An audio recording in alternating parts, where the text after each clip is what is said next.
Hey, what's going on? This is Crystal Taylor. Fitness is not a game.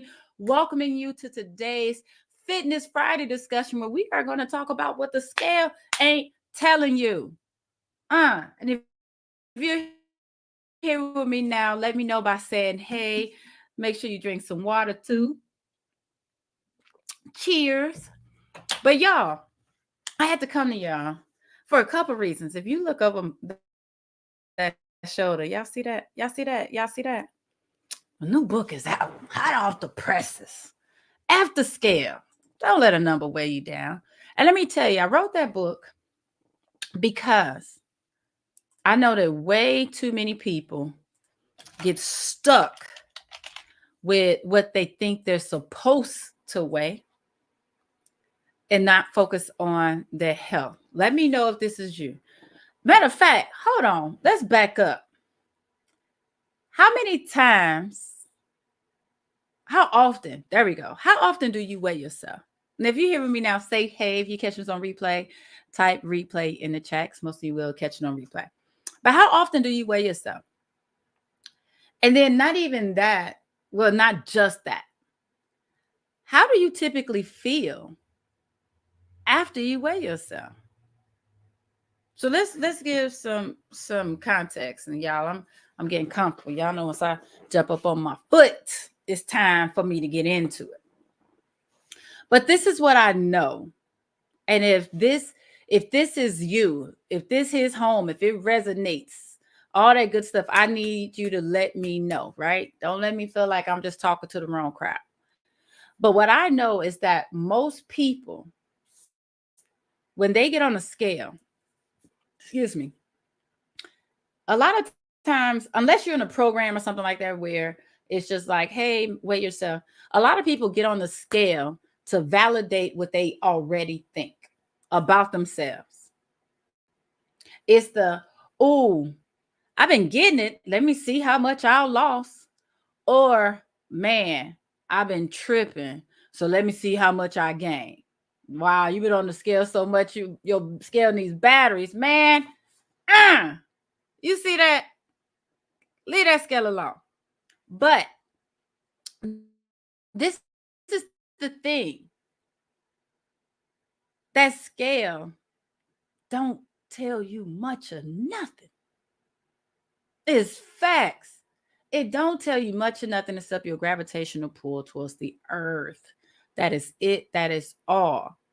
But we have been programmed and conditioned to think that the scale is how we're supposed to determine not just our health, but our worth, right?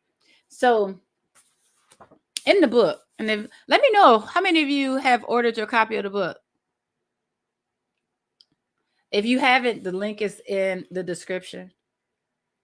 But in the book, I even give y'all the background, the origin of where the scale even came from and its role in society. So it was this dude. He wasn't even no doggone doctor, right? Scales were typically just used to measure goods, right? But this is doctor. I can't never say his name right. Let me find him name. I should you'd have thought that I'd have bookmarked it. What's his name? Child. It's crazy. That's right here. Now I'm sitting here running through and got me looking crazy. Yeah, you ordered the book. Awesome. Let me see. Child, what page is it on? But not because when it was early on. Y'all, it took me so long to edit this doggone book. But anywho, the scale, he was a, god dang it. It is bothering me because now I need to go find it. But anywho, I'm gonna find it because I'm trying to read it to y'all as opposed to just trying to speak off my head because I can't remember that doggone his name jacked me up. But anywho, the scale, he literally did it just as a curiosity to see what people were weighing in the area. And it was like an environmental studies. Like, hey, when people live here, they typically weigh this much. When they live here, they typically weigh this much. These are the habits they have. But then it was like all of a sudden, it's like, oh, well, that's a good number. That's a bad number. And we have soaked that thing in to say, hey, if my number isn't between these ranges, then I'm tripping. Or if it is, then I'm chilling. But that ain't necessarily the truth. As y'all saw in the description, I wanted to have a conversation today because falling within that range, and watch, I'm going to find that man's name as soon as I get off of him. Falling within this range, your weight range, right? That does not mean that you are healthy. Somebody needs to hear this because we sit there and run to be between these numbers because that's what a healthy BMI is. And let's be clear, we talk about it in the book too. Yeah, I should have came through with all my sticky notes. The BMI, for most of y'all who watching me, y'all look like me. Yeah, you know what I'm saying? It ain't even for us. It ain't about us. I'm trying to find. I swear I'm gonna find that man's name. This driving me crazy. I apologize if it's driving anybody crazy, and I'm trying to find it.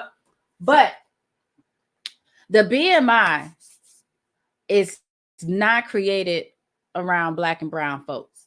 It's just not. And the BMI literally just compares your height to your weight, basically fat versus what they gauge to be how much muscle you have versus fat. They don't really know your body. Our body composition is naturally different any doggone way. I've shared before, every time I had to get measured in the Army, every single time I had to get taped. And I talk about that in the book too. Had to get taped. What does that mean? Tape means, hey, you weigh more than what you're supposed to weigh, right? For your age and your height. But we're going to use a measuring tape to see if your body is proportionate. If it's proportionate, you pass.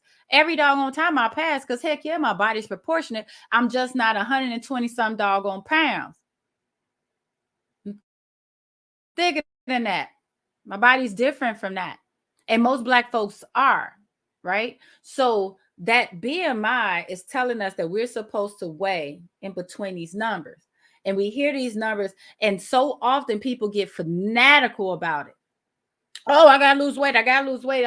I weigh too much. And because of that, now there are all type of unhealthy behaviors that folks are engaging in. They starving themselves. They're exercising like crazy. They drinking these boo-boo juices. They're all this stuff. Ain't none of that stuff healthy. But they reach that number and they proud of themselves. Like, girl, I only weigh 135. Okay. But what that blood pressure look like? You got any muscle mass? Right. That's time your A1C.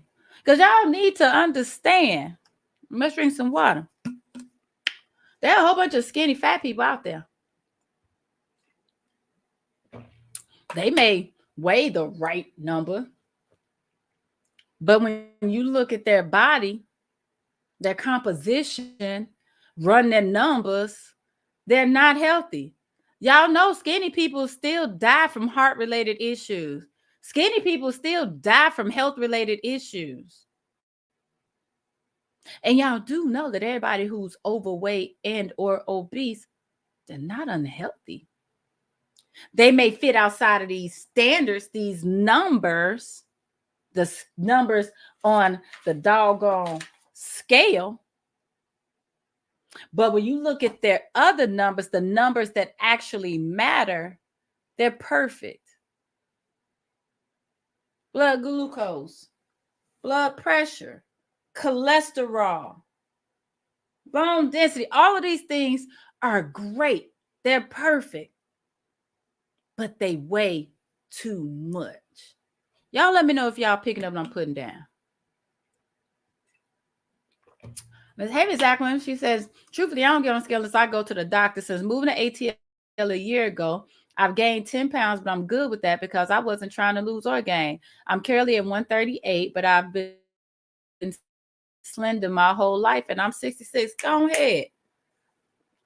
It is like the only time I get on a scale here at my house is if I'm doing a challenge with like people in the program, like if I'm doing a free challenge and that's part of it.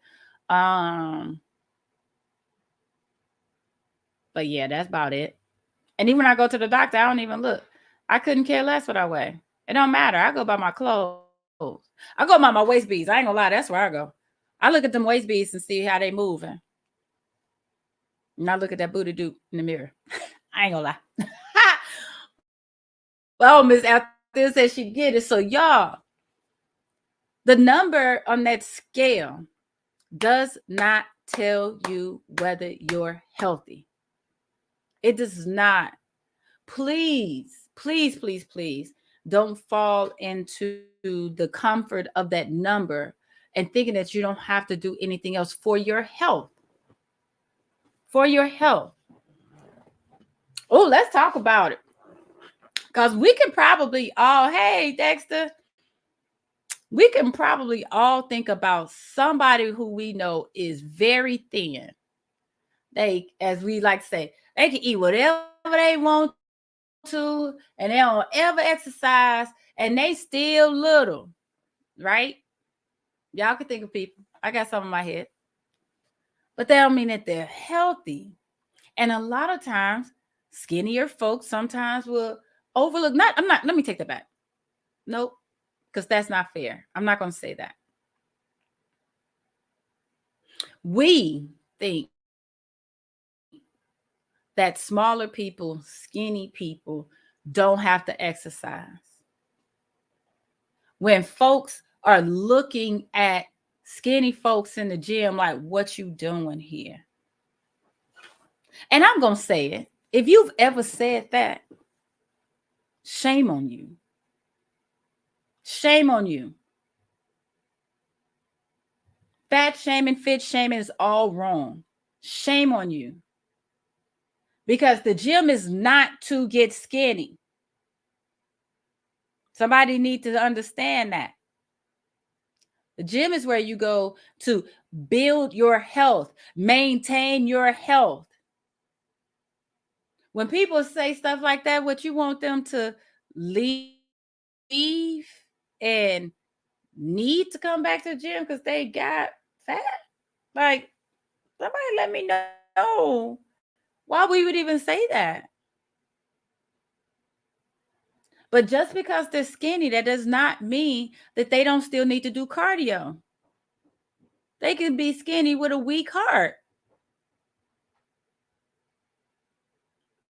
Y'all getting it? So let's talk about some of the things that don't tell you. Right. The metabolism is just different, and genetics can be different. Genetics do play a role, y'all. Now, let's be clear. Ha! I'm going to say this and I mean it.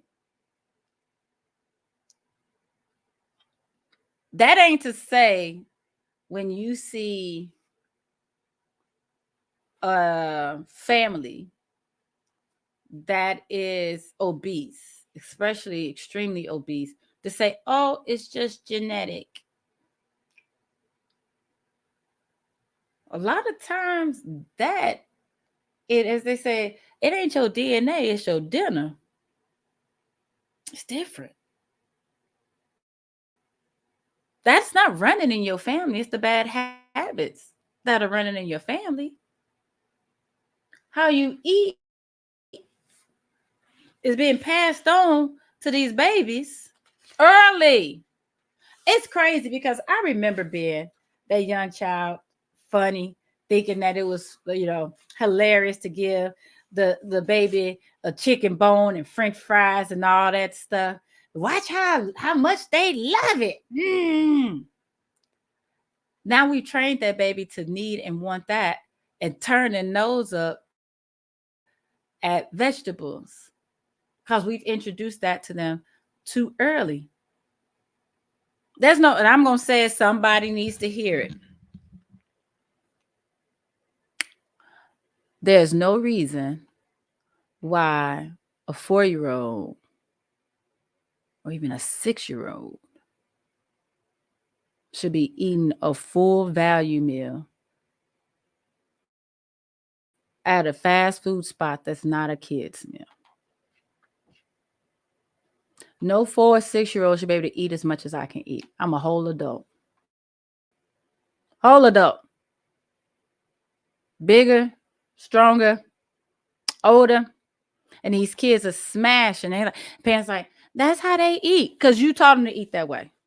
Somebody need to hear it. They did. So I'm pull off of it, my soapbox. But we have to stop doing this, and we gotta pull back on this early. If anybody doesn't know, if anybody just coming in, hey, and you're like, who is this chick? Crystal Taylor, the owner of Fitness is Not a Game. And it is my personal mission to help at least 1 million Black and brown families change the trajectory of their family's medical histories, because we're not predisposed to any of these preventable diseases. Do we have genetic markers? Sure. But that does not mean that we have to sit and wait on it to happen. You still have a role to play. You still have a decision to make. I was told before I turned 25, I was early 20s, that I would have diabetes that I would more than likely, it was highly probable that I was going to have diabetes within 10 years because of my family's medical history. 20 plus years later, your girl ain't got it. Not going to tell me that. Now, if I decided to walk up out of there and say, oh, they said it's going to happen, so I'm just going to go ahead and go grab these burgers, these fries, now I'm not going to work out, then yeah, I probably will have it by now, right? So you do have a role, right? So that's why we're talking about this, because I don't want y'all to get stuck in focusing on the scale and not thinking about your health overall. Now, people are like, well, Crystal, you don't like the scale. Well, what numbers should we focus on? Talk about the good numbers, the real numbers: cholesterol, blood pressure, A1C, things like that.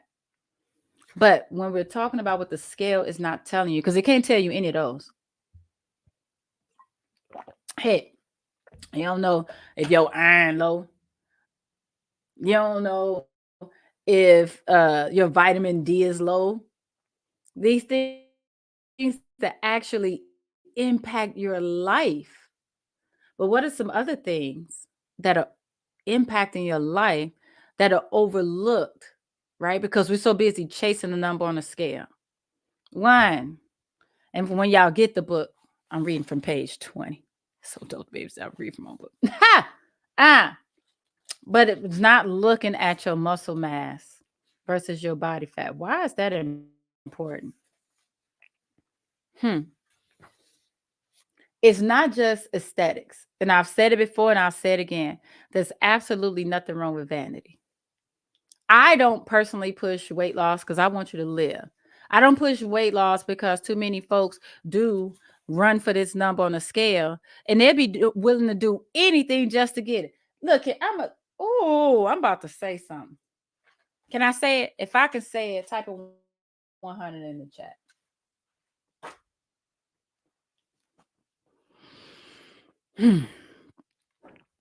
If I told you that this exercise or this meal was going to help you lose an X amount of pounds this week, I could get folks to do doggone anything.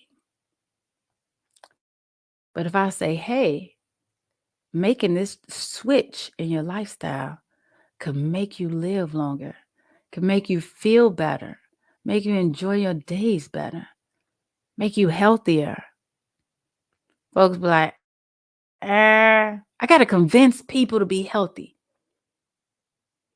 Do y'all understand that? I have to convince people to make healthy decisions. But if I say, oh, this is going to kick your butt and get you snatched, I have zero convincing to do. Y'all tell me if I'm lying. Oh, I'm so mad. I'm out of my tea. Yeah, she said my mother has a blood pressure machine. I will test myself today. I'm not going to wait until my next appointment. I found out today exactly. We don't have to wait. But I'll say this, even with blood pressure, especially with blood pressure, you want to watch trends on that, right? Because what your blood pressure is right now doesn't mean that that's what it typically is. Like my blood pressure typically runs low. All my life growing up, it was like 90 over 60, basically routine. Now I might be at like 100 over 68 or something like that, right? But I know with my parents, and that's pretty low for most people. But I'll tell you, one time I went to the doctor during the pandemic. Matter of fact, it was the first time I went to the doctor during the pandemic. And when I tell y'all, child, your girl was scared to be around people, especially have people touching on me and in the doctor's office. Oh, I'm up and, of course, everybody's masked up and everything. They took my blood pressure. It was so high. They said, ma'am, we're going to check this again in 5 minutes to allow you to calm down. Because if you can't get it any lower, we're going to send you to the hospital. Because I was that nervous, right? So checking your blood pressure is absolutely imperative. Keep your eye on it. But it's not just one reading, because that one reading could just be what it is at that moment. All right. That's just my quick FYI. But I just had to say that about having to beg folks to live. Hmm. Y'all do anything to get skinny. Well, don't want to do nothing to live. I digress. All right. Um, it's not checking our bone, the scale, talking about what the scale isn't telling you. It's not checking our bone density. How I'm not gonna ask y'all how old y'all are, but if you watching me, you typically 40 plus, 50 plus, 60 plus. We ain't got time to be falling and hurting ourselves. They're a little different now. So yeah, you may weigh a certain number, but that's not telling you if you have strong, healthy bones to be able to even withstand. Like I've done this thing called the Black Health and Fitness Revolution.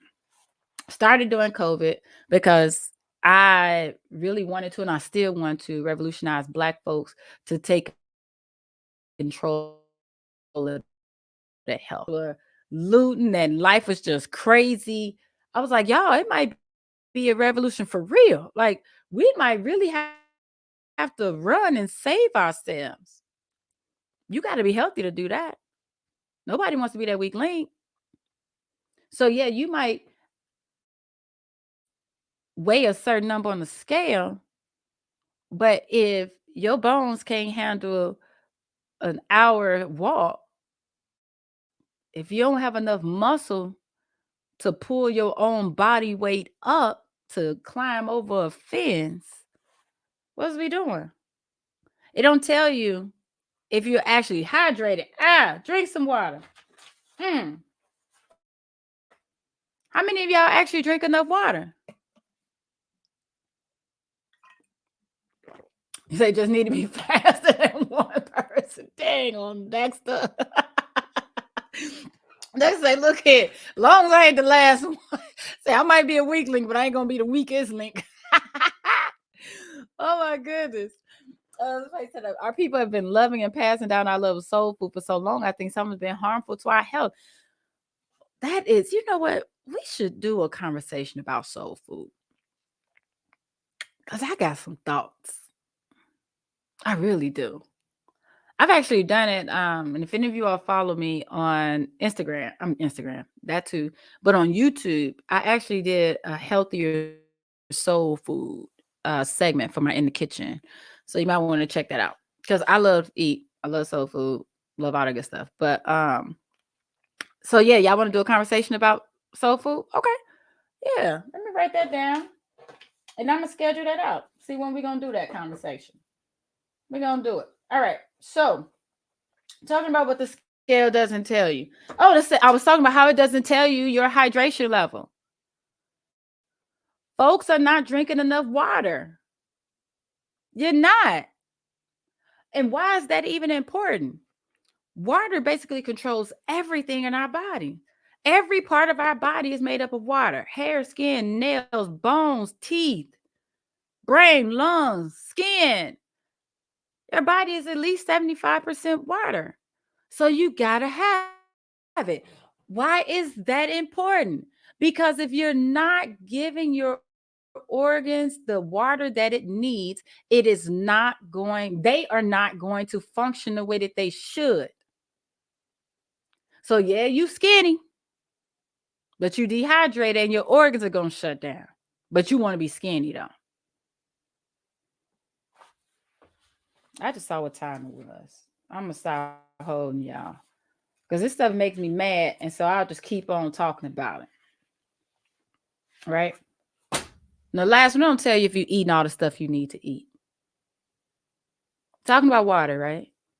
But let's talk about my folks who want to take out meat or take out carbs, take out fats. I'm going to say something. Can I say it? If y'all want me to say it, say it in the chat.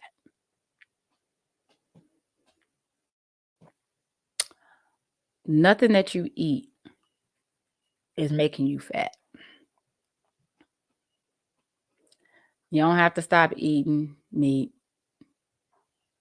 drinking milk, eating cheese,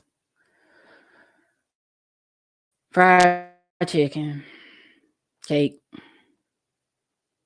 You don't have to stop eating those things. That's not what's making you fat.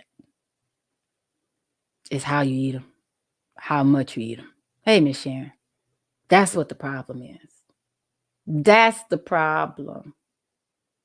So I need y'all to stop thinking, oh, if I remove this, then I'm going to be skinny. I'm going to be healthy. No, not necessarily. Not necessarily. Oh, and just as a point, and this ain't no shade to my vegan buddies. Love y'all. But it's a whole bunch of overweight and unhealthy vegans too. Oh, did she say it? Yes, she did. Yes, she did. Yes, she did. But y'all need to hear that. That's what I'm saying. It ain't about the food you eating, it's how you eat it. But I digress. So why am I here today? I need y'all to understand that stepping on that scale don't mean, and I said don't mean, either way, whether you're healthy or you're not. It doesn't. Now, do you want to watch for trends like any other number? Sure, you can. I said want to, but you don't even have to. You can. But those are not the numbers I want you to fixate on. I can't tell you what I weigh. I can guess. I don't know. I'm guessing it's around 150. I don't know. Probably. I don't know. Somewhere around 150, probably. I don't know. But I can tell you what my heart rate typically is. I can tell you what my blood pressure typically is. Right? A1C. Tell you all those things. Those are things I want you to fixate on. The things that matter in account. Miss Chris, I'm a coffee drinker like yourself. What's a better way of drinking it to where it's less harmful? So it's funny because I was just talking about it. So I drink tea for the most part. I drink tea 5 days a week, and I only drink coffee on the weekends for some reason. I don't know why. But I will tell you the things that I do to make my coffee healthier. One, I use like sugar-free creamer to cut down calories.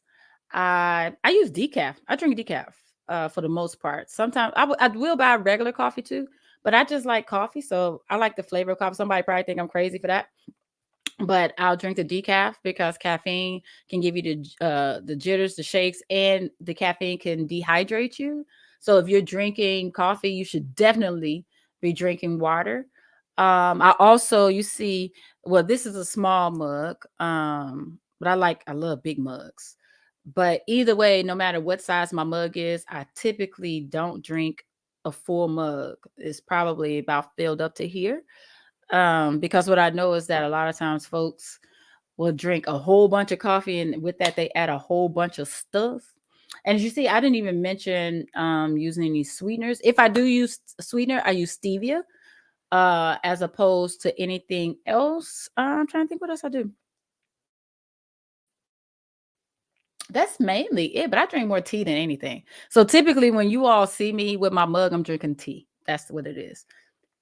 All right. Hope that answered your question. So, monk fruit. I know people who talk about monk fruit. I just never use it because I'll say this: I don't. My palate is more towards the savory than the sweet, so I don't even really look for a lot of like sweetener substitutions anymore. It's so funny. I was in my pantry like a week or two ago, and I realized there's a box of stevia in there that's been in there. I don't even know how long it's been in there. I need to probably check the expiration date because I rarely use sweetening stuff like even honey and all that. I just don't. But I heard monk fruit is awesome. I heard it's awesome. Maybe I'll try one day just to give y'all my feedback. But I will say that when I try sweet stuff, for the most part, it's like too sweet for me. like like y'all love it, but it's too sweet for me. So I don't cup a day. There you go. And 1 teaspoon is way better. Oh, the other thing, yep, because I was gonna say it's way better than like 2 to 3 tablespoons. But another thing you can do, and this is for all my coffee drinkers, um, is to measure what you're actually putting in your coffee, how much you are putting in, just that exposure of understanding like, whoa, okay, I've taken in this many calories. Sometimes that'll get you to realize like, okay, wait a minute, maybe I can dial back, because too often folks just sit there, especially making that coffee, they just pour it until it look about right. Tell me if this you. And when you pour it until it look about right, unless I know some people like I only drink black, great. But for my folks who use creamers and sugars, they pour it until it looks and or feels right, and they have no idea how many calories they're actually taking in. All right. So that's my other tip for you. Measure your stuff. Measure your stuff. So y'all, that's it. That's it. I just had to get on here and ask y'all to um stop worrying about that number on the scale. Stop doing unhealthy things to get that number on the scale because it don't tell you if it's healthy or not. Stop starving yourself. Stop drinking these doggone boo-boo juices. Stop doing it. Stop doing these excessive challenges. Stop restricting yourself from foods because it's not telling you whether you're healthy. All it's doing is you're actually torturing yourself. Doing all this stuff for a doggone number. You reach the number and you still don't even like what you see. You don't like what you feel. You just get a chance to say that you weigh a certain number. What you gonna do? Just walk around like I'm 125, y'all. I'm 125. Hey girl, hey, my name Chris. I'm 125. Don't nobody know, don't nobody care. That number is not what matters. It's not. Focus on building your muscle. Focus on strengthening this muscle so you can get that doggone heart disease risk down. Control your blood pressure. Reduce your chances of stroke. Reduce your chances of diabetes. Those are the things I want you to focus on.